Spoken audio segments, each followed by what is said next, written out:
Hello साथियों, कैसे हो आप सभी। मैं विक्रम और आज आपके लिए लेके आया हूँ 10 नंबर की सीरीज।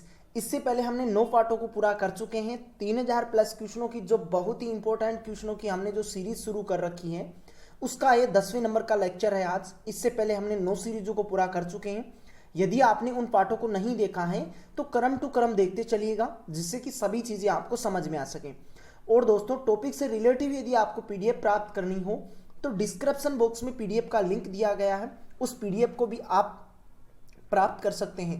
हजारों स्टूडेंट ने उस पीडीएफ को प्राप्त किया है, तो आप भी चूके नहीं, उस पीडीएफ को एक बार प्राप्त करें, क्योंकि उस पीडीएफ में बहुत ही इंपॉर्टेंट क्वेश्चनों को मेंशन किया गया है और वो भी टॉपिक टू टॉपिक अरेंज किया गया है।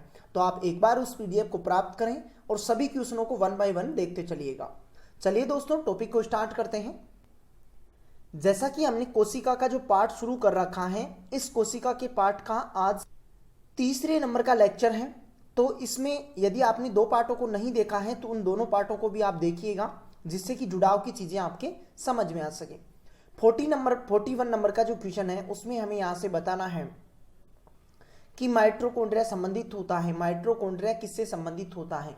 अब देखो, जो माइटोकॉन्ड्रिया होता है ये कोशिका द्रव्य में पाए जाने वाला एक कोशिकांग होता है। जैसे मान लो हमारे पास ये कोई कोशिका है, इस कोशिका में ये एक केंद्रक होता है और इस कोशिका के द्रव्य में विभिन्न प्रकार के कोशिकांग पाए जाते हैं। ये जो यहाँ पाए जाने वाला जो द्रव भरा रहता है, इस द्रव को कहते हैं कोशिका द्रव्य। क्या कहते हैं? कोशिका द्रव्य। और इस कोशिका द्रव्य में विभिन्न प्रकार के कोशिकांग पाए जाते हैं, जैसे माइटोकॉन्ड्रिया हो गया।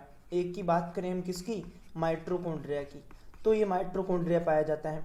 इस माइटोकॉन्ड्रिया का जो खोज करता था, वो खोज करता तो था अल्टमान। कौन था? अल्टमान। लेकिन माइटोकॉन्ड्रिया को माइटोकॉन्ड्रिया नाम देने वाला जो वैज्ञानिक था वो था सी बेंडा। कौन था? सी बेंडा लिख सकते हैं, या आप लिख सकते हैं कार्ल बेंडा। क्या लिख सकते हैं? कार्ल बेंडा लिख सकते हैं।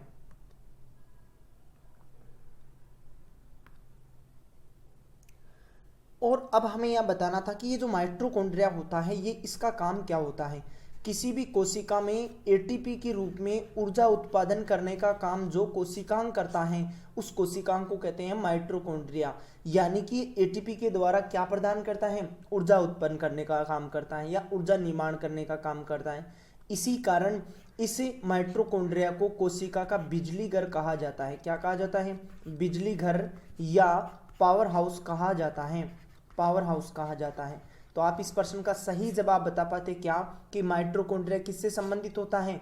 ऊर्जा उत्पादन से संबंधित होता है, और वो भी किस रूप में? एटीपी के रूप में ऊर्जा का उत्पादन करता है। तो यहां से सही जवाब होता डी होता। चलिए 42 नंबर को पढ़ते हैं। 42 नंबर का जो क्वेश्चन है उसमें है, निम्नलिखित में से किसमें कोशिका को आत्मघाती थैले के नाम से जाना जाता है? यानी कि जो 4 ऑप्शन दिए गए हैं, इन चारों ऑप्शनों में हमें यहां से बताना था कि ऐसा कौन सा कोशिकांग होता है जिसे आत्मघाती थैला या सुसाइडल बैग के नाम से जाना जाता है। तो देखो, आप यहां से जो लाइसोसोम होता है, इस लाइसोसोम को आत्मघाती थैला कहते हैं, क्योंकि ये आपके पास कोई कोशिका हो गई, ये आप इस कोशिका का केंद्रक हो गया, ये कोशिका द्रव्य हो गया। क्या हो गया? कोशिका द्रव्य हो गया। क्या हो गया? कोशिका द्रव्य हो गया। इस कोशिका द्रव्य में बहुत से कोशिकांग पाए जाते हैं। इनमें एक पाया जाता है लाइसोसोम। कौन पाया जाता है? लाइसोसोम पाया जाता है। अब ये जो लाइसोसोम होता है, इस लाइसोसोम में विभिन्न प्रकार के जल अपघटनीय एंजाइम पाए जाते हैं। क्या पाए जाते हैं? जल अपघटनीय एंजाइम पाए जाते हैं। और कभी कभी जो ये लाइसोसोम है, कभी कभार क्या होता है कि लाइसोसोम की बाहर की जो झिल्ली होती है वो फट जाती है। इसके फटने से इसमें जो जल अपघटनीय एंजाइम होते हैं वो कोशिका द्रव्य में चारों तरफ बिखर जाते हैं, और जल अपघटनीय जो एंजाइम होते हैं वो इस खुद की कोशिका का पाचन कर जाते हैं। क्या कर जाते हैं? पाचन कर जाते हैं। क्योंकि एंजाइम जो होता है ना, इस एंजाइम का काम होता है पचाने का काम। क्या होता है? पचाने का काम करते हैं। जैसे पाचन तंत्र में आप विभिन्न प्रकार के एंजाइम पढ़ते होंगे, तो वो पचाने का काम करते हैं। तो ये जल अपघटनीय एंजाइम खुद की कोशिका का ही पाचन कर जाते हैं। ये लाइसोसोम खुद भी मर जाता है, और जिस कोशिका में पाया जा रहा था वो कोशिका भी मर जाती है। इस कारण इस लाइसोसोम को कोशिका का आत्मघाती या सुसाइडल बैग कहते हैं। आत्मघाती क्या कहते हैं? थैला या सुसाइडल बैग कहते हैं। तो यहां से सही जवाब होता सी, हमारा सही जवाब होता। दिल्ली पुलिस ठुल्लो में यहाँ से एक क्वेश्चन पूछा गया है, तो आप इस क्वेश्चन को भी आप बहुत अच्छे वे में समझ पाए होंगे। जो लास्ट ईयर दिल्ली पुलिस का जो पेपर लगा था उस पेपर में यहाँ से एक क्वेश्चन पूछा गया था। इंपॉर्टेंट क्वेश्चन है दोस्तों वीडियो को लाइक शेयर भी करें, आप अपने दोस्तों को भी जोड़ें। कोशिका में ऊर्जा उत्पादन का सक्रिय स्थल क्या होता है? कोशिका में ऊर्जा उत्पादन का सक्रिय जो स्थल होता है वो कौन सा होता है, या हम किसे कहते हैं? तो किसे कहते हैं, अभी हमने, यदि आप मेरे साथ वीडियो के शुरू से बने हुए होंगे तो आपको बताया था माइटोकॉन्ड्रिया के बारे में, माइटोकॉन्ड्रिया। और इस माइटोकॉन्ड्रिया के बारे में मैंने आपको बताया था कि माइटोकॉन्ड्रिया का खोजकर्ता तो कौन है? अल्टमान। कौन है? अल्टमान। और माइटोकॉन्ड्रिया को माइटोकॉन्ड्रिया नाम देने वाला कौन था? सी बेंडा था। और ये माइटोकॉन्ड्रिया कोशिका में क्या काम करता है? एटीपी के रूप में ऊर्जा उत्पादन करने का काम करता है। क्या करता है? ऊर्जा उत्पादन करने का काम करता है। इस कारण इस माइटोकॉन्ड्रिया को कोशिका का क्या कहते हैं? बिजली घर। क्या कहते हैं? बिजली घर, या कहते हैं इसको क्या? पावर हाउस कहा जाता है। पावर हाउस कहा जाता है। तो क्वेश्चन में अब हमें यहाँ से बताना था कि कोशिका में ऊर्जा उत्पादन करने का सक्रिय स्थल क्या होता है? तो क्या होता है? माइटोकॉन्ड्रिया होता है। तो 43 का सही जवाब होता डी, हमारा यहाँ से सही जवाब होता। अगले क्वेश्चन की ओर बढ़ते हैं। 44 नंबर का जो क्वेश्चन है उसमें हमें यहाँ से पढ़ना है कि माइटोकॉन्ड्रिया कोशिका का श्वसन और महत्वपूर्ण भूमिका निभाता है। तो आप ये तो समझ पाए होंगे कि एटीपी के रूप में ऊर्जा उत्पादन करने का काम कौन सा अंग करता है? कोशिका का माइटोकॉन्ड्रिया। और माइटोकॉन्ड्रिया ऊर्जा उत्पादन करने के साथ क्या करता है? श्वसन का काम करता है। किसी भी कोशिका में श्वसन के फलस्वरूप जो ऊर्जा उत्पादन करने का काम करता है वो कौन करता है? माइटोकॉन्ड्रिया करता है। तो क्वेश्चन में हमें पूछा कि श्वसन के अलावा और क्या काम होता है? और काम होता है इसका ऊर्जा उत्पादन करने का। और कोशिका में जो ऊर्जा उत्पन्न होती है वो किस रूप में होती है? एटीपी के रूप में होती है। टीजीटी के एग्जाम में यहाँ से क्वेश्चन पूछा गया था। तो 44 का सही जवाब होता आपका बी, यहाँ से सही जवाब होता कि माइटोकॉन्ड्रिया कोशिका श्वसन और एटीपी यानी कि ऊर्जा उत्पादन करने का महत्वपूर्ण काम करता है। तो यहाँ से सही जवाब होता हमारा कौन सा? बी, यहाँ से सही जवाब होता। चलिए तो हंसते मुस्कुराते ही नेक्स्ट अगले क्वेश्चन की ओर बढ़ें। अगला जो क्वेश्चन है कि किसी कोशिका की कौन सी कोशिकाओं को कोशिका का पावर हाउस कहते हैं? तो आप मेरे साथ लेक्चर में शुरू से बने हुए होंगे तो हमने माइटोकॉन्ड्रिया को डिस्कस किया है। माइटोकॉन्ड्रिया, इस माइटोकॉन्ड्रिया के बारे में हमने पढ़ा भी है कि माइटोकॉन्ड्रिया जो होता है, इस माइटोकॉन्ड्रिया को एक तो सूत्रकणिका कहते हैं। क्या कहते हैं? सूत्रकणिका कहते हैं। और इसका जो अन्य नाम होता है वो होता है पावर हाउस। कोशिका का जो पावर हाउस कहते हैं वो इसी को कहते हैं, पावर हाउस या शक्ति घर। इन वर्डों में से कोई सा भी आपको एक वर्ड मिल सकता है। तो माइटोकॉन्ड्रिया को सूत्रकणिका भी कहते हैं, पावर हाउस या शक्ति ग्रह भी कहते हैं, क्योंकि एटीपी के रूप में कोशिका में क्या उत्पन्न करता है? ऊर्जा उत्पादन करता है श्वसन की प्रक्रिया के फलस्वरूप। तो कौन से कोशिकाओं को पावर हाउस कहते हैं? माइटोकॉन्ड्रिया को कहते हैं। तो 45 का सही जवाब आप क्या बताते? बी, यहाँ से सही जवाब बता पाते। दोस्तों वीडियो को लाइक शेयर भी करें आप।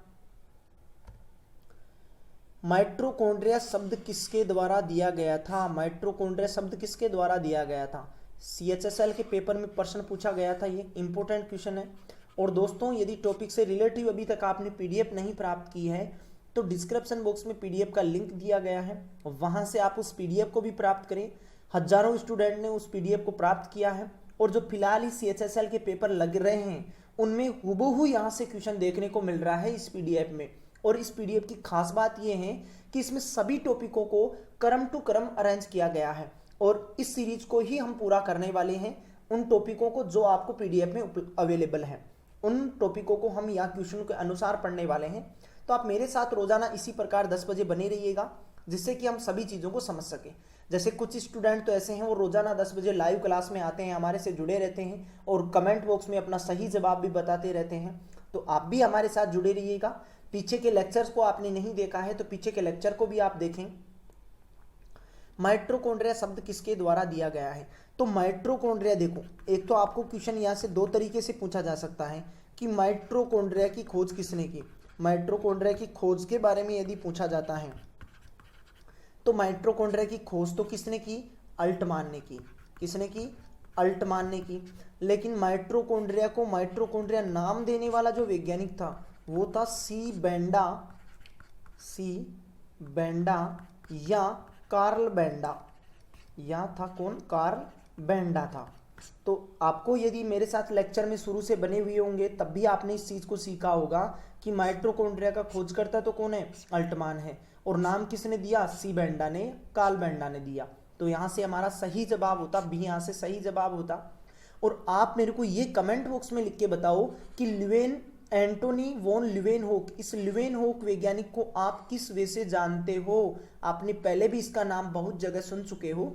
विज्ञान की जनकों का जो टॉपिक हमने पढ़ा था, इस सीरीज का जो फर्स्ट टॉपिक था वो विज्ञान के जनकों का ही था, उसमें हमने ल्यूवेनहोक के बारे में चर्चा की थी। तो आप मेरे को ये बताओ कि ल्यूवेनहोक को आप किस वे से जानते हो, या ल्यूवेनहोक के लिए जो इंपॉर्टेंट फैक्ट निकल के आते हैं वो कौन सा है, या आप ऐसे बताइएगा ल्यूवेनहोक ने किसकी खोज की थी। तो आप कमेंट बॉक्स में लिखें, देखें जल्दी से। चलिए, तो जैसे कुछ स्टूडेंट लिख भी पा रहे हैं कि एंटोनी वॉन ल्यूवेनहोक किस चीज से जुड़ा हुआ है। अगले क्वेश्चन की ओर बढ़ते हैं। हमारा अगला क्वेश्चन है, कोशिका में ऊर्जा सक्रिय स्थान कौन सा है। देखो, कहीं भी कोशिका में ऊर्जा से संबंधित यदि बात करेगा ना क्वेश्चन में, तो ऊर्जा उत्पादन करने का काम कौन करता है, माइटोकॉन्ड्रिया करता है। कौन करता है, माइटोकॉन्ड्रिया। और ये जो माइटोकॉन्ड्रिया होता है, ये कोशिका में श्वसन के फलस्वरूप, श्वसन की क्रिया के फलस्वरूप क्या उत्पन्न करता है, एटीपी के रूप में ऊर्जा उत्पादन करने का काम करता है। तो क्वेश्चन में भी हमें यही बात पूछी हुई है कि ऊर्जा का सक्रिय स्थान क्या होता है कोशिका में। तो कोशिका में ऊर्जा उत्पादन करने का काम कौन सा कोशिकांग करता है, माइटोकॉन्ड्रिया करता है। तो यहाँ से सही जवाब होता कौन सा, ए होता। नाभिक के बारे में भी या डिस्कस के बारे में आपने नहीं पढ़ा है तो पीछे के लेक्चर को आप एक बार अवश्य देखें। कोशिका का आज ये तीसरा लेक्चर है। इस तीसरे लेक्चर से पीछे हमने 2 लेक्चरों को पूरा कर चुके हैं। अभी तक आपने उन लेक्चरों को नहीं पढ़ा है तो आप एक बार उन लेक्चरों को भी पढ़ें, क्योंकि वहां से मैंने नाभिक के बारे में बहुत अच्छे वे में डिस्कस करवाया था आपको। चलिए फिर भी दोबारा से मैं आपको डिस्कस करवाता हूं। यहाँ नाभिक जो होता है वो किसी भी कोशिका का नियंत्रण बिंदु होता है। क्या होता है, नियंत्रण बिंदु होता है। इस कारण इस नाभिक या केंद्र को किसी कोशिका का क्या कहते हैं, मास्टर कहते हैं, जो सभी कोशिकांग होते हैं उन सभी कोशिकांगों पर नियंत्रण रखने का काम करता है। यानी कि कोशिका द्रव्य में पाए जाने वाले विभिन्न जो कोशिकांग होते हैं उन कोशिकांगों के कार्य का नियंत्रण रखने का काम जो कोशिकांग करता है वो कौन होता है, केंद्रक होता है। तो सभी कोशिकांगों के कार्य का क्या करता है, नियंत्रण करता है। और गोल्जी उपकरण के बारे में आप भी पढ़े होंगे कि जो गोल्जी उपकरण होता है या गोल्जी काय होता है, इस गोल्जी काय को यातायात प्रबंधक भी कहते हैं या ट्रैफिक पुलिस वाला भी कहते हैं। ट्रैफिक पुलिस वाला भी कहते हैं, क्योंकि विभिन्न प्रकार के पदार्थों की पैकिंग करने का काम या काट छांट करने का काम करता है कौन, गोल्जी काय। तो 47 का सही जवाब तो क्या बताते, ए बता पाते कि माइटोकॉन्ड्रिया कोशिका में ऊर्जा उत्पादन करने का काम करता है। चलिए अगले क्वेश्चन की ओर बढ़ते हैं। अगला क्वेश्चन आपके पास स्क्रीन से आ चुका है और लेक्चर में आप मेरे साथ शुरू से बने हुए होंगे, तो आपको इसका उत्तर बताने में मात्र 2 ही सेकंड लग रही होंगी कि किस कोशिकाओं को कोशिका के बिजली घर के नाम से जाना जाता है। इतना इजी क्वेश्चन देखो एमटीएस के एग्जाम में पूछा गया है।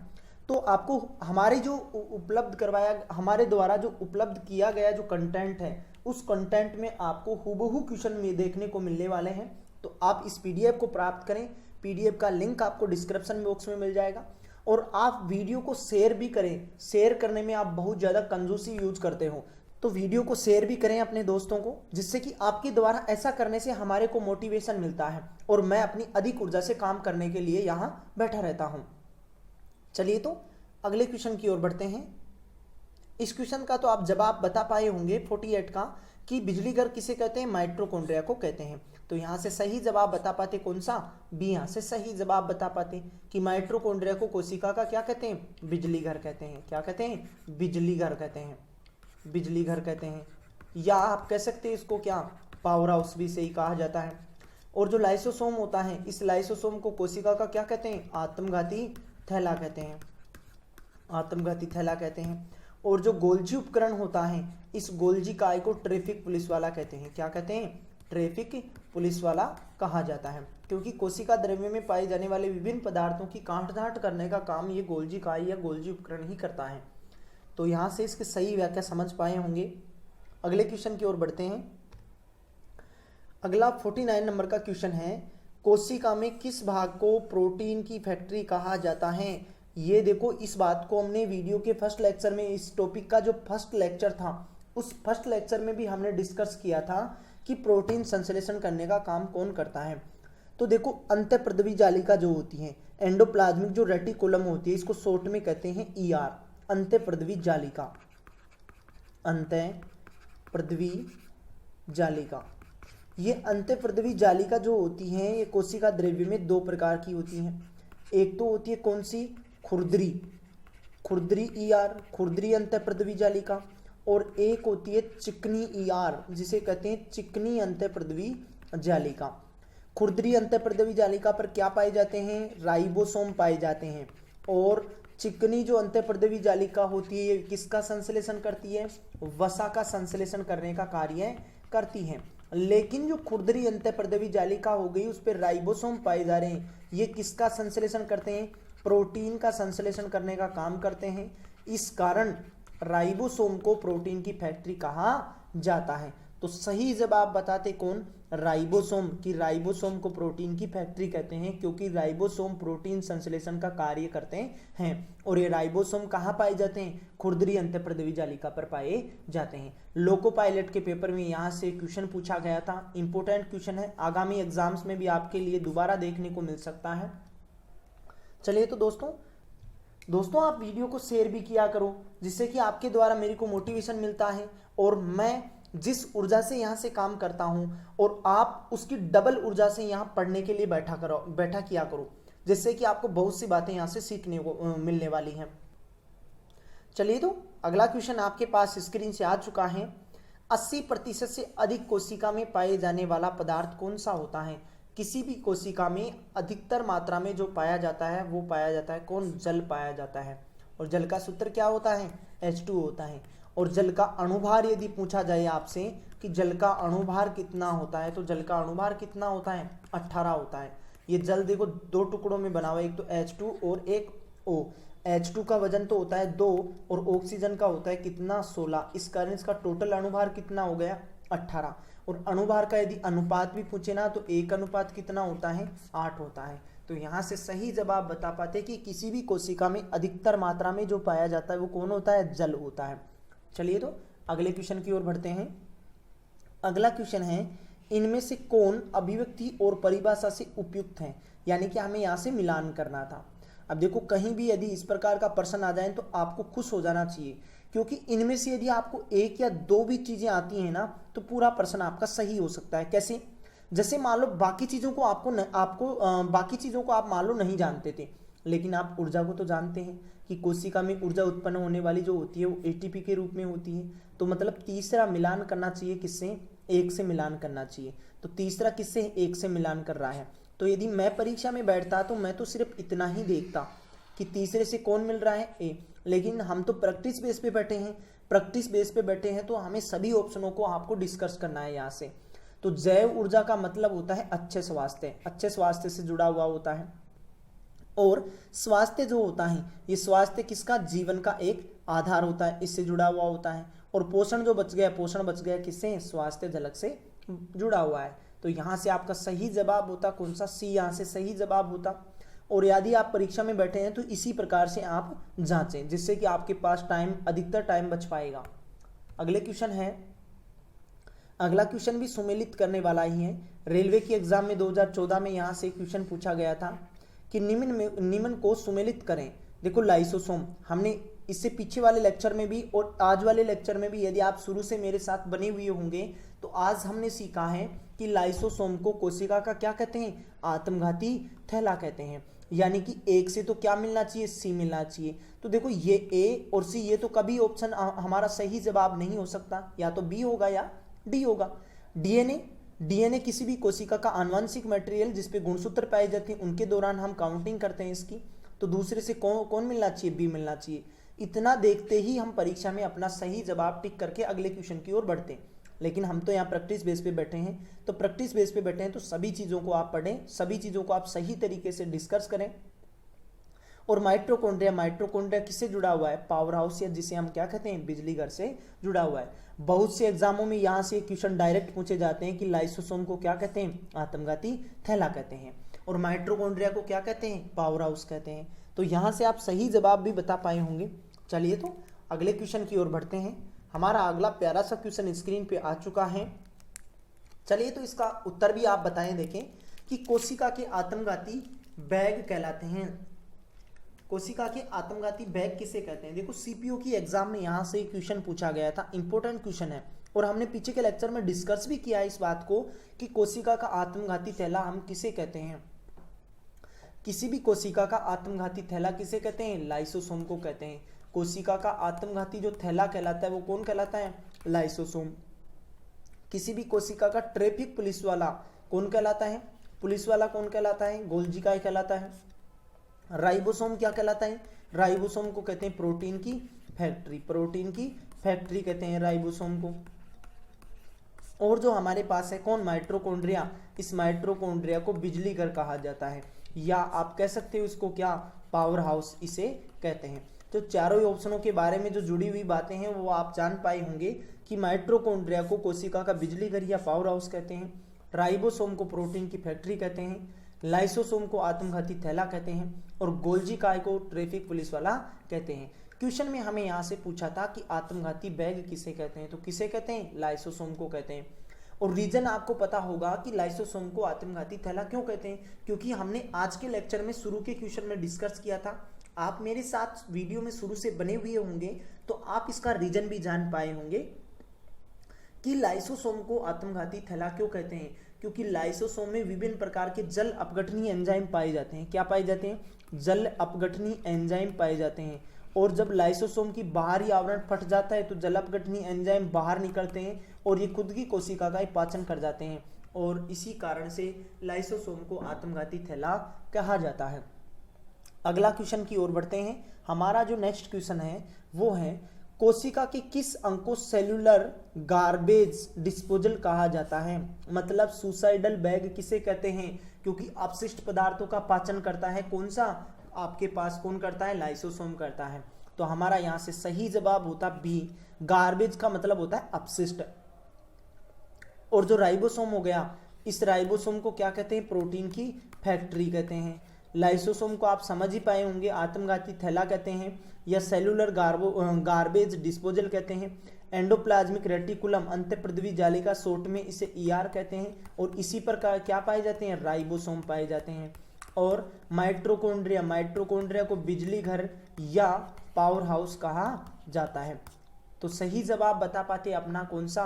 बी यहाँ से सही जवाब बताते। 55 क्वेश्चन की ओर बढ़ते हैं। 55 क्वेश्चन का आप स्क्रीन से पढ़ पा रहे होंगे कि कौन सा कोशिकांग किसी भी भारी पदार्थ तथा खराब कोशिकांग को पचाकर कोशिका को साफ रखने में मदद करता है। तो ये बात हमने देखो पीछे डिस्कस किया है कि खराब कोशिकांग हो गया, मान लो कोई मर्त हो गया या कोई अपशिष्ट पदार्थ हो गया, उसको पचाने का काम कौन करता है? लाइसोसोम करता है। और कभी कभार क्या होता है कि लाइसोसोम खुद की कोशिका को भी पचा जाता है, और इसी कारण इस लाइसोसोम को आत्मघाती थैला कहते हैं। तो देखो यहाँ से एमटीएस के एग्जाम में 2019 के पेपर में यहाँ से पूछा गया था, तो यहाँ से सही जवाब होता हमारा डी। यहाँ से सही जवाब होता। इंपॉर्टेंट क्वेश्चन है ये, पहले भी बहुत से एग्जामों में यहाँ से पूछा गया है। दोस्तों यदि हमारा काम यदि आपको पसंद आए तो वीडियो को लाइक शेयर भी करें आप। चलिए तो अगले क्वेश्चन की ओर बढ़ते हैं। हमारा 56 नंबर का जो क्वेश्चन है वो आपके पास स्क्रीन पे ऊपर आ चुका है। तो पहले हम पढ़ना स्टार्ट करते हैं इसको कि निम्नलिखित में से कौन सा एक कोशिका में अधिक मात्रा में पाए जाने वाला अणु होता है।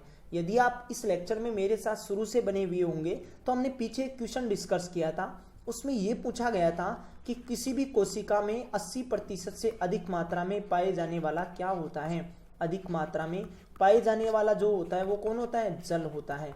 तो यहाँ भी बस 80% नहीं लगाया हुआ है यहाँ इस क्वेश्चन में, बाकी बात वही है, क्वेश्चन पूछने का तरीका अलग अलग है, बाकी दोनों ही क्वेश्चनों का जवाब आपको एक ही देना था कि निम्नलिखित में से कौन सा एक कोशिका में अधिक मात्रा में पाए जाने वाला अणु होता है। तो कौन सा होता है?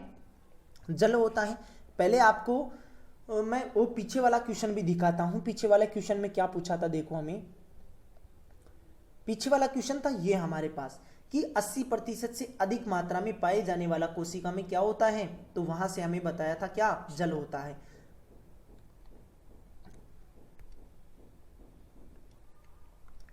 जबकि इस क्वेश्चन में हमें पूछा हुआ क्या है, देखो जो ये क्वेश्चन है उसमें पूछा हुआ है हमें कि निम्नलिखित में से कौन सा एक कोशिका में अधिक मात्रा में होने वाला अणु होता है, यानी कि उस कोशिका में अधिकतम मात्रा में क्या पाया जाता है, तो क्या पाया जाता है, जल पाया जाता है। सही जवाब 56 का क्या बता पाते, ए बता पाते। ये क्वेश्चन भी रेलवे की एग्जाम में पूछा गया है, इंपॉर्टेंट क्वेश्चन है आपको। चलिए तो अगले क्वेश्चन की ओर बढ़ते हैं। हमारा अगला क्वेश्चन है कोशिका में उपापचय की क्रिया कहाँ होती है, कोशिका में उपापचय की क्रिया कहाँ होती है, ये हमें यहाँ से बताना था। तो कोशिका में उपापचय की जो क्रियाएं होती है वो कहाँ संपन्न होती हैं, ये हमें यहाँ से मेंशन करना था। तो क्वेश्चन को आपने पढ़ा होगा कि कोशिका में उपापचय की क्रिया कहाँ होती है। किसी भी कोशिका में जो उपापचय की क्रियाएं होती हैं, एक तो आपको ऐसे पूछा जाए उपापचय की क्रिया, उपापचय की क्रिया, एक आपको ऐसे पूछा जाए कोशिका का नियंत्रण बिंदु, कोशिका का नियंत्रण बिंदु, एक आपको यहां से ऐसे पूछा जाए कोशिका का कंट्रोलर या कोशिका का मास्टर किसे कहते हैं। तो आपका सही जवाब होगा क्या, न्यूक्लियस, यानी कि केंद्रक। कि किसी भी कोशिका का जो केंद्रक होता है, ये केंद्रक ही कोशिका में होने वाली सभी प्रकार की उपापचय क्रियाओं को संपन्न करने के लिए जिम्मेदार होता है। और सभी कोशिकांगों का नियंत्रण बिंदु होता है, क्योंकि सभी कोशिकांगों के कार्य पर नियंत्रण रखने का काम करता है। इसी कारण कोशिका का मास्टर भी केंद्रक को कहते हैं, केंद्रक या न्यूक्लियस। तो 57 का सही जवाब होता है यहाँ से कौन सा, सी होता। अगले क्वेश्चन की ओर बढ़ते हैं। हमारा अगला क्वेश्चन है 58 कि कोशिका का जीवित अंश जिसे जीवद्रव्य कहा जाता है, यह किससे बना होता है, जीवद्रव्य किससे बना हुआ होता है। तो देखो कोशिका में हमने ऐसे देखा होगा, तो आप मेरे साथ देखो पीछे के लेक्चर में भी बने हुए थे, तो वहां मैंने आपको जीवद्रव्य को बहुत अच्छे वे में वहां से आपको डिस्कस भी करवाया था कि जीवद्रव्य किसे कहा जाता है। कोशिका में देखो दो द्रव्य पाए जाते हैं या दो द्रव पाए जाते हैं। एक तो होता है केंद्रक में पाए जाने वाला जिसे केंद्रक द्रव्य कहते हैं, और एक पाया जाता है कोशिका केंद्रक के बाहर की तरफ जिसे कहते हैं कोशिका द्रव्य। क्या कहते हैं, कोशिका द्रव्य। और इसी कोशिका द्रव्य में विभिन्न प्रकार के कोशिकांग भी पाए जाते हैं, जैसे माइटोकॉन्ड्रिया हो गया, गोल्जी काय हो गया, अंतःप्रद्रवी जालिका हो गई। और इन दोनों को मिलाने के बाद हमने इसको कहा था क्या, जीव द्रव्य। क्या कहा था, जीव द्रव्य, या हमने कहा होगा प्रोटोप्लाज्म, प्रोटोप्लाज्म कहा होगा। तो देखो प्रोटोप्लाज्म या जीव द्रव्य किसे कहते हैं, केंद्रक द्रव्य व कोशिका द्रव्य। कोशिका द्रव्य के अलावा अन्य कोशिकांग भी उसमें पाए जाते हैं। तो किस में पाए जाते हैं, कोशिका द्रव्य में पाए जाते हैं, तो उनको भी हम शामिल कर सकते हैं। बाकी एक्चुअल बात तो हमारे को ये मालूम होनी चाहिए यहाँ से कि केंद्रक द्रव्य व कोशिका द्रव्य को जीव द्रव्य कहते हैं, लेकिन कोशिका द्रव्य में ही अन्य कोशिकांग पाए जाते हैं, तो इनको भी जीव द्रव्य में शामिल किया जाता है, और इसे ही हम क्या कहते हैं, प्रोटोप्लाज्म कहते हैं।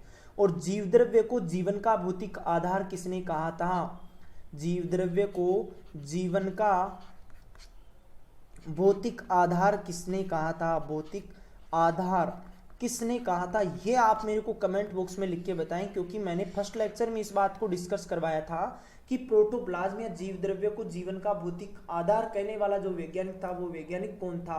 आप इसका जवाब लिखे कमेंट बॉक्स में।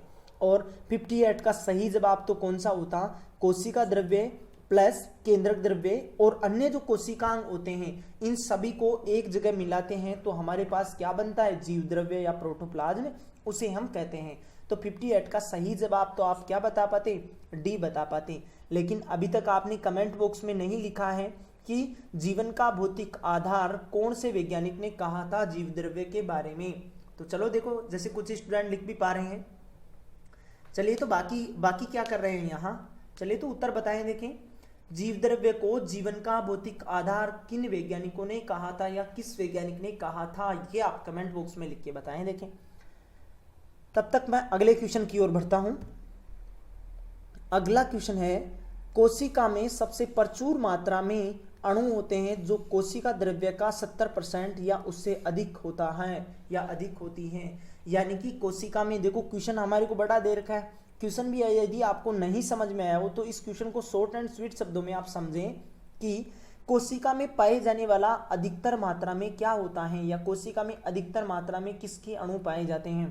तो देखो पीछे भी ऐसे ही क्वेश्चनों को हमने डिस्कस किया है। सीपीओ की एग्जाम में यहाँ से क्वेश्चन पूछा गया था।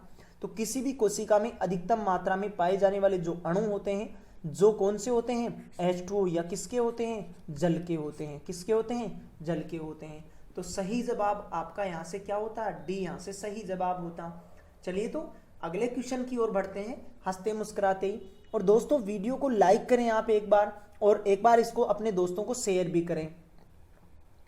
निम्नलिखित में से कोशिकाओं में कौन सा एक अर्धपारगम्य होता है। एनडीए की एग्जाम में यहां से क्वेश्चन पूछा गया है।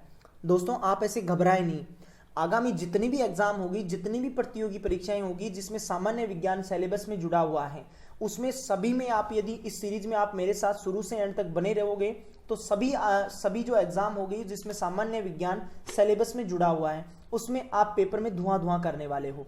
तो आप मेरे साथ रोजाना इसी टाइम पे बने रहिएगा, जिसमें बहुत इंपॉर्टेंट क्वेश्चनों को हम डिस्कस करते हैं।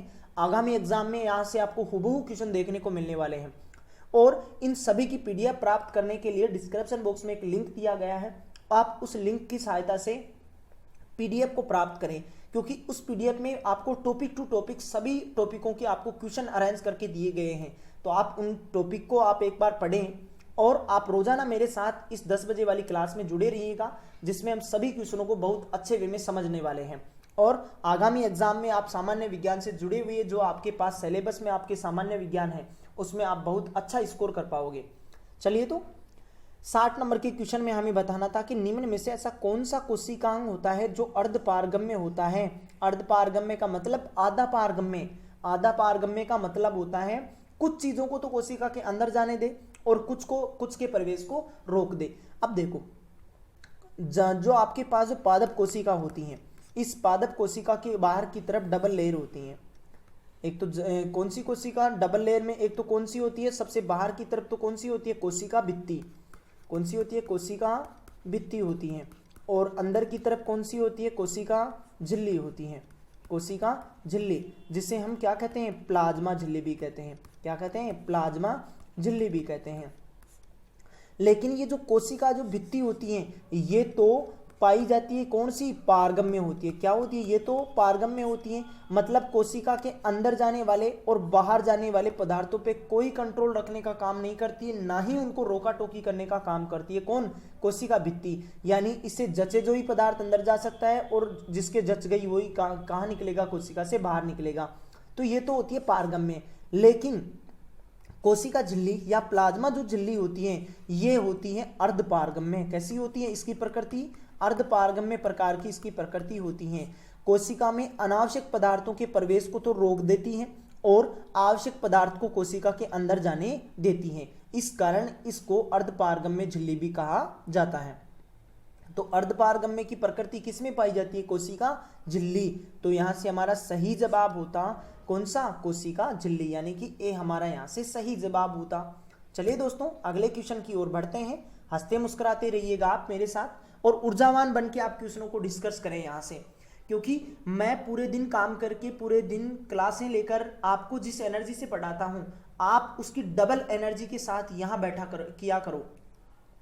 अब देखो जो 61 नंबर का जो क्वेश्चन है वह एनडीए 2018 में यहाँ से क्वेश्चन पूछा गया था कि निम्नलिखित में से किस एक कोशिकीय कोशिकांग समूह में डीएनए होता है।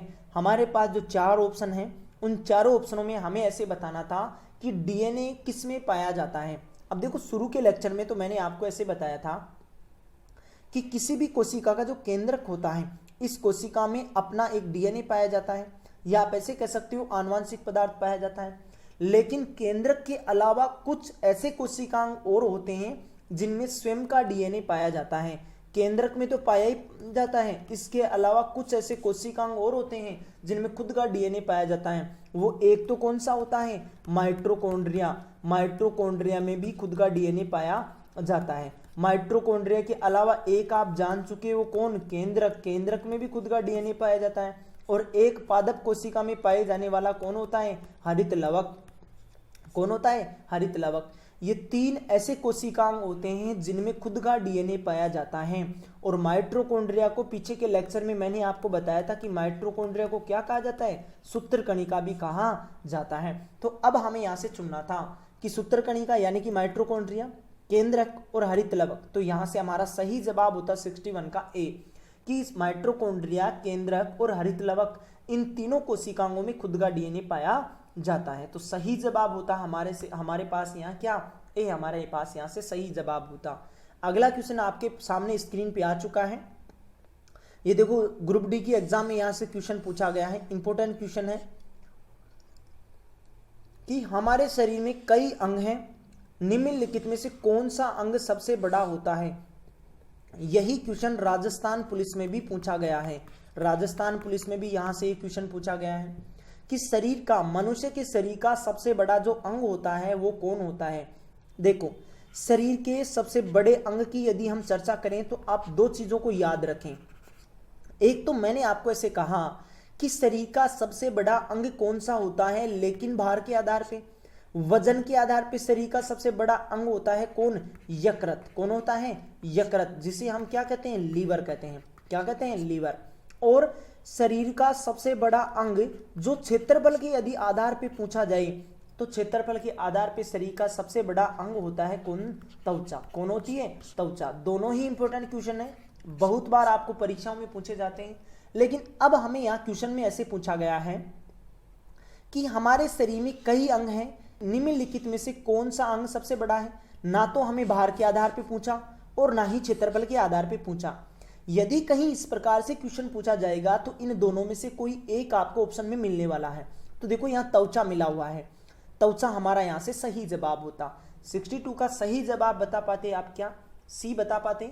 भार के आधार पे शरीर का सबसे बड़ा अंग यदि पूछा जाए तो यकृत, और क्षेत्रफल के आधार पे पूछा जाए तो कौन, त्वचा। और यदि भार और क्षेत्रफल दोनों ही क्वेश्चन में नहीं दिया गया है तो कोई एक दोनों में से आपको ऑप्शन में मिलने वाला है। तो जब ये राजस्थान पुलिस और ग्रुप डी के एग्जाम में यहाँ से क्वेश्चन पूछा गया था तब हमारे पास त्वचा ऑप्शन में था, तो हमारा सही जवाब होता है यहाँ से सी ऑप्शन। अगले क्वेश्चन की ओर बढ़ते हैं। हमारा अगला क्वेश्चन स्क्रीन पे आ चुका है कि मानव शरीर की त्वचा का सबसे बाह्य स्तर क्या होता है। तो सबसे जो त्वचा का जो सबसे बाह्य परत होता है उस परत के बारे में हमें यहाँ से बताना था। और ये देखो एनटीपीसी के पेपर में पूछा गया क्वेश्चन है, इंपॉर्टेंट क्वेश्चन है। आपको कई बार एग्जामों में मध्य परत के बारे में पूछता है, कभी बाह्य परत के बारे में पूछता है, कभी आंतरिक परत के बारे में पूछता है।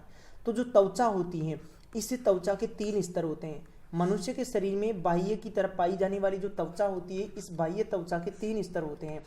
एक तो होता है बाह्य परत या बाह्य स्तर जिसे हम कहते हैं, एक होता है मध्य हिस्सा, मध्य की परत कहते हैं, और एक होता है आंतरिक परत। कौन सी परत, आंतरिक परत। सबसे बाह्य जो परत आती है त्वचा की, या सबसे बाह्य जो लेयर होती है त्वचा की, उसे तो कहते हैं हम क्या, एपिडर्मिस। क्या कहते हैं, एपिडर्मिस। और जो मध्य की जो परत आती है इसको कहते हैं मेसोडर्मिस। क्या कहते हैं, मेसोडर्मिस। और आंतरिक जो परत आती है इसको कहते हैं हम क्या, एंडोडर्मिस। क्या कहते हैं, एंडोडर्मिस कहा जाता है। और दोस्तों आप मेरे को ये बताएं कि विज्ञान की उस शाखा को क्या कहते हैं जिसमें त्वचा का अध्ययन किया जाता है। विज्ञान की उस शाखा को क्या कहा जाता है जिसमें त्वचा का अध्ययन किया जाता है। हमें यहाँ से इस क्वेश्चन के बारे में आप कमेंट बॉक्स में लिख के बताएं मेरे को कि त्वचा का अध्ययन विज्ञान की कौन सी शाखा में किया जाता है। प्रश्न बताने, इस प्रश्न का उत्तर आप कमेंट बॉक्स में लिखने से पहले मैं आपको इसकी हिंट देता हूं कि त्वचा कहीं भी शब्द आए ना, उस त्वचा के शब्द से संबंधित होता है डर्मिस शब्द। तो देखो त्वचा के 3 स्तर हो गए। सबसे बाह्य स्तर के बारे में पूछे तो एपिडर्मिस होता है, मध्य परत के बारे में पूछे तो मेसोडर्मिस होता है, और आंतरिक परत के बारे में यदि कहीं से पूछा जाता है तो कौन सी होती है, एंडोडर्मिस होती है। तो यहां से बाह्य परत के बारे में पूछा था तो 63 का सही जवाब क्या होता है, एपिडर्मिस। एपिडर्मिस कौन से ऑप्शन में लिखी हुई है, सी ऑप्शन में यहां से लिखी हुई है। तो हमारा यहां से सही जवाब होता कौन सा, सी हमारा यहां से सही जवाब होता। क्वेश्चन की व्याख्या भी आप बहुत अच्छे वे में समझ पाए होंगे। चलिए तो अगले क्वेश्चन की ओर बढ़ते हैं।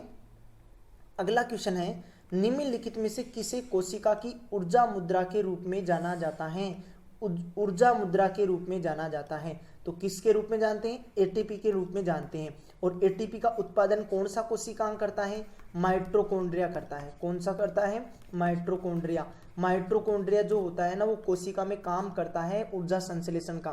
किसका काम करता है, ऊर्जा संश्लेषण करने का काम करता है। और ऊर्जा संश्लेषण के पश्चात ये कौन सी ऊर्जा का उत्पादन करता है, किस रूप में करता है, एटीपी के रूप में करता है। तो एटीपी हमारा यहाँ से सही जवाब होता, लेकिन एटीपी अब हमारे पास ऑप्शनों में नहीं लिखा हुआ है, तो हमारा यहाँ से सही जवाब क्या होता, तो एटीपी का पूरा नाम भी तो लिखा जा सकता है, और एटीपी का पूरा नाम होता है एडिनोसिन ट्राईफास्फेट, यानी कि बी ऑप्शन में लिखा हुआ है। जैसे देखें आप, एडिनोसिन ट्राईफास्फेट, तो कौन से ऑप्शन में लिखा है, बी ऑप्शन में लिखा हुआ है। तो कोशिका में ऊर्जा मुद्रा के रूप में किसे जानते हैं, एटीपी को जानते हैं, और एटीपी का पूरा नाम एडिनोसिन ट्राईफास्फेट होता है। तो इस क्वेश्चन में आप देखो 2 क्वेश्चन बना सकते हैं। एक तो क्वेश्चन बन सकता है आपके पास परीक्षा में क्या, एटीपी का पूरा नाम, और एक देखो बन गया क्या हमारे पास कि ऊर्जा उत्पादन करने का काम एटीपी के रूप में कौन सा कोशिकांग करता है, माइटोकॉन्ड्रिया करता है। और एक हमारे को क्वेश्चन दिया गया है कि कोशिका की ऊर्जा मुद्रा के रूप में किसे जाना जाता है, तो किसे जाना जाता है, एडिनोसिन ट्राईफास्फेट या एटीपी को जाना जाता है। चलिए तो अगले क्वेश्चन की ओर बढ़ते हैं। अगला क्वेश्चन आपके पास सामने स्क्रीन से आ चुका है। निम्नलिखित में से कौन सुकेंद्रिक कोशिका की एक विशेषता नहीं होती है, सुकेंद्रिक कोशिका की एक विशेषता नहीं होती है। सुकेंद्रिक कोशिका का मतलब होता है यहाँ यूकेरियोटिक कोशिका। कौन सी कोशिका, यूकेरियोटिक कोशिका, क्योंकि केंद्रक के आधार पे 2 प्रकार की कोशिका होती हैं, एक तो होती है प्रोकैरियोटिक कोशिका और एक होती है यूकेरियोटिक कोशिका। तो यूकेरियोटिक कोशिका की कौन सी विशेषता नहीं है, ये हमें यहाँ से बतानी थी, क्योंकि यूकेरियोटिक कोशिका उन कोशिकाओं को कहते हैं जिनमें एक सुव्यवस्थित प्रकार का केंद्रक और केंद्रक के बाहर की तरफ झिल्ली पाई जाती है, उनको कहते हैं हम कौन सी कोशिका, यूकेरियोटिक कोशिका। तो इनमें सुसंगठित क्या पाया जाता है, केंद्रक पाया जाता है, तो अच्छी तरह से गठित केंद्रक भी पाया जाता है, ये भी सुकेंद्रिक कोशिका की विशेषता होती है। उनमें माइटोकॉन्ड्रिया भी पाया जाता है और केंद्रक झिल्ली भी मौजूद होती है। लेकिन सुकेंद्रिक कोशिका की ये कोई विशेषता नहीं होती कि पादप कोशिकाओं में हरित लवक की अनुपस्थिति, ये कोई जरूरी नहीं है वहां। तो यहां से हमारा सही जवाब होता 65 का क्या, सी होता कि सुकेंद्रिक यानी कि यूकेरियोटिक कोशिका की कौन सी विशेषता इनमें से नहीं है। केंद्रक के आधार पर 2 कोशिकाएं होती हैं, प्रोकैरियोटिक और यूकेरियोटिक। प्रोकैरियोटिक कोशिका में अल्प विकसित केंद्रक पाया जाता है, लेकिन यूकेरियोटिक कोशिका में सुव्यवस्थित प्रकार का केंद्रक पाया जाता है, इसी कारण इसे सुकेंद्रिक कोशिका कहा जाता है। चलिए तो अगले क्वेश्चन की ओर बढ़ते हैं। हमारा अगला प्यारा सा क्वेश्चन आ चुका है स्क्रीन से कि ट्रैफिक पुलिस किसे कहते हैं। आप मेरे साथ लेक्चर में शुरू से बने हुए होंगे, तो आप इस क्वेश्चन का जवाब मात्र 2 सेकंड लगती इस क्वेश्चन का जवाब बताने में। जैसे कि देखो कुछ स्टूडेंट इस बात को लिख भी पा रहे हैं जो मेरे साथ शुरू से बने हुए हैं कि ट्रैफिक पुलिस वाला किसे कहते हैं। ट्रैफिक पुलिस वाला कहते हैं किसको, गोल्जी काय को, क्योंकि गोल्जी काय जो कोशिकांग होता है जो कोशिका द्रव्य में पाया जाता है, किस में पाया जाता है, कोशिका द्रव्य में पाया जाता है। कोशिका द्रव्य में पाए जाने वाले विभिन्न पदार्थों को पैकिंग करने का काम कौन सा कोशिकांग करता है, यही कोशिकांग करता है, या आप कह सकते हो काट छांट करने का काम करता है। क्या करता है, काट छांट करने का काम करता है, इस कारण इसको ट्रैफिक पुलिस वाला कहते हैं। और माइटोकॉन्ड्रिया को क्या कहते हैं, कोशिका का पावर हाउस कहते हैं। क्या कहते हैं, कोशिका का पावर हाउस या शक्ति गृह कहते हैं।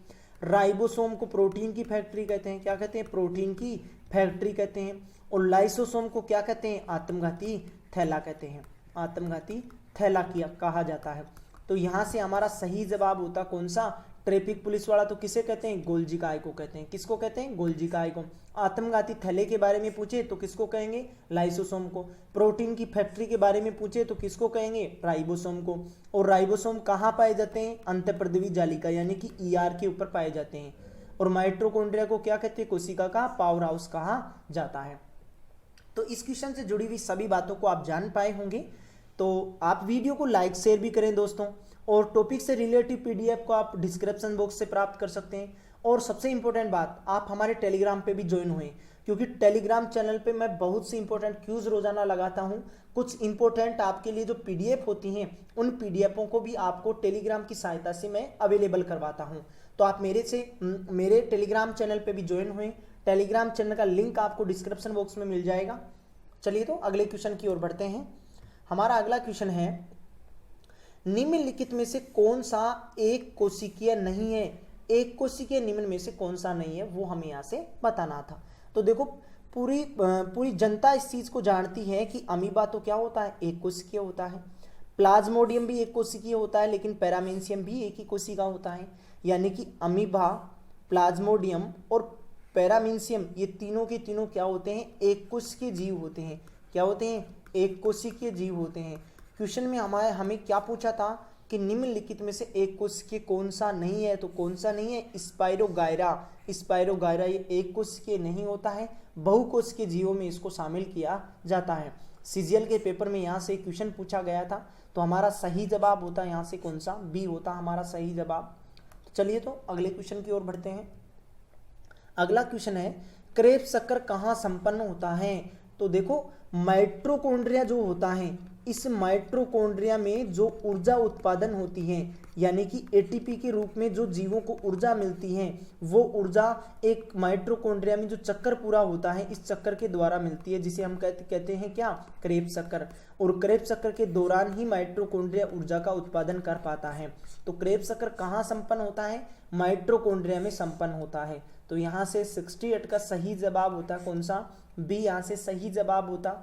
ये टेट 2011 की एग्जाम में यहाँ से एक क्वेश्चन पूछा गया था, इंपॉर्टेंट क्वेश्चन है, आगामी एग्जाम के में भी आपको पूछा जा सकता है। चलिए तो अगले क्वेश्चन की ओर बढ़ते हैं। एक प्रारूपी पादप कोशिका में केंद्र की स्थिति क्या होती है। ये टेट 31 जुलाई 2011 के पेपर में यहाँ से क्वेश्चन पूछा गया है। तो देखो प्रश्न में हमें पूछा हुआ क्या है कि एक पादप जो कोशिका होती है, इस पादप कोशिका में केंद्र की उपस्थिति कहाँ होती है, केंद्र कहाँ पाया जाता है। तो देखो पादप जो कोशिका होती है इसमें कोई ना कोई एक तो केंद्रक होगा, लेकिन ये केंद्रक कहाँ पाया जाएगा, एक तो होती है जंतु कोशिका, जंतु कोशिका के तो मध्य में पाया जाता है कौन, केंद्रक। कौन पाया जाता है, केंद्रक पाया जाता है। लेकिन जो पादप जो कोशिकाएं होती हैं, पादप कोशिका मतलब इसके ऊपर कितनी लेयर होंगी, डबल लेयर होंगी, एक तो कोशिका झिल्ली, एक कोशिका भित्ति होंगी। इन कोशिकाओं में या पादप कोशिकाओं में जो केंद्र की स्थिति होती है वो परिधीय स्थिति होती है, परिधि की तरफ पाया जाता है, क्योंकि पादप कोशिकाओं में रिक्तिकाएं संख्या में ज्यादा और आकार में बड़ी होने के कारण इस केंद्र को परिधि की तरफ धकेल देती हैं। यानी कि पादप कोशिकाओं में केंद्रक कहाँ पाया जाता है, परिधि की तरफ पाया जाता है। लेकिन जंतु कोशिकाओं में जो पाए जाने वाला जो केंद्रक होता है वो केंद्रक मध्य में पाया जाता है, क्योंकि रिक्तिकाएं संख्या में कम व आकार में छोटी होती हैं। तो रिक्तिकाएं बड़ी होने के कारण और ज्यादा होने के कारण, आकार में बड़ी व संख्या में ज्यादा होने के कारण इस केंद्रक को परिधि की तरफ धकेल देती हैं। जबकि जंतु कोशिका में आकार में तो क्या होती हैं, रिक्तिकाएं छोटी और संख्या में भी क्या पाई जाती हैं, कम, जिसके कारण ये केंद्र कहाँ पाया जाता है, मध्य में पाया जाता है। तो यहाँ से हमारा सही जवाब होता सी, यहाँ से सही जवाब होता। चलिए तो क्वेश्चन को आप समझ पाए होंगे। और ये जो कोशिका की हमने जो सीरीज चालू की है, कोशिका के 3 पार्ट आज पूरे हो चुके हैं, लेकिन जो 3000 प्लस क्वेश्चनों की जो सीरीज है जिसको हम टॉपिक टू टॉपिक पढ़ने वाले हैं, जिसमें हमने जो टॉपिक शुरू कर रखा है वो है कोशिका। और इस कोशिका का आज ये तीसरा लेक्चर था और ये तीसरे लेक्चर का भी अंतिम क्वेश्चन है। कोशिका का आज ये अंतिम क्वेश्चन है, इसको हम डिस्कस करने वाले हैं। तो दोस्तों आपने कोशिका से जुड़ी हुई पीछे वाले लेक्चर अभी तक आपने नहीं देखा है तो डिस्क्रिप्शन बॉक्स में प्लेलिस्ट दी गई है, प्लेलिस्ट का लिंक मिल जाएगा, उस लिंक से आप प्लेलिस्ट को विजिट करें और सभी आपके पास जो सभी क्लासें हो गई उन क्लासों को आप क्रम टू क्रम देखते चलें, जिससे कि आगामी एग्जाम में आप साइंस से रिलेटिव कंटेंट को कहीं गलत नहीं कर पाओगे।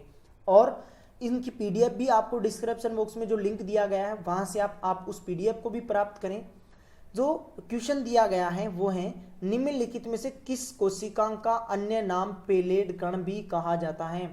कौन सा ऐसा कण है, कौन सा ऐसा कोशिकांग है जिसे हम पेलेड कण के नाम से भी जानते हैं। पेलेड कण के नाम से किसे जानते हैं वो हमें यहाँ से बताना था। तो देखो जो राइबोसोम होता है, जो हमारे पास राइबोसोम होता है, इस राइबोसोम को हम प्रोटीन की फैक्ट्री कहते हैं। क्या कहते हैं, प्रोटीन की फैक्ट्री कहते हैं, प्रोटीन की फैक्ट्री कहते हैं, क्योंकि प्रोटीन का क्या करता है, संश्लेषण करने का काम करता है, प्रोटीन संश्लेषण का कार्य करता है, इस कारण हम इसको प्रोटीन की फैक्ट्री कहते हैं। लेकिन राइबोसोम का खोजकर्ता यदि आपसे पूछा जाता है तो राइबोसोम का खोजकर्ता जो वैज्ञानिक था वो वैज्ञानिक 1995 में, कौन सा वैज्ञानिक आया था, 1995 में कौन सा वैज्ञानिक आया था, उस वैज्ञानिक का नाम था पेलेड।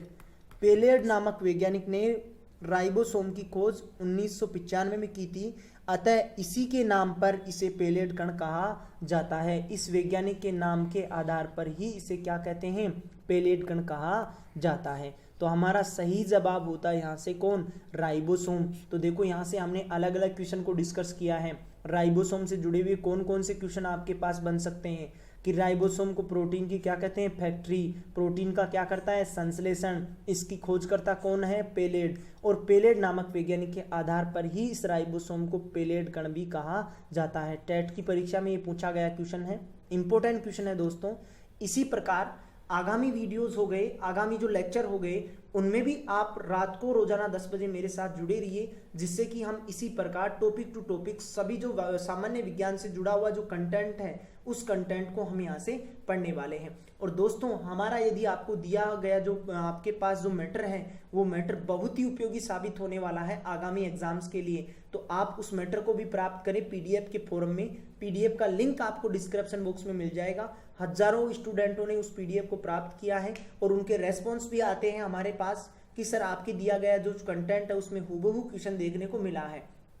फिलहाल ही में जो CSSL का पेपर लग रहा है उसमें उस पीडीएफ से सामान्य विज्ञान से जुड़े हुए सभी क्वेश्चन उसी पीडीएफ में से आ रहे हैं।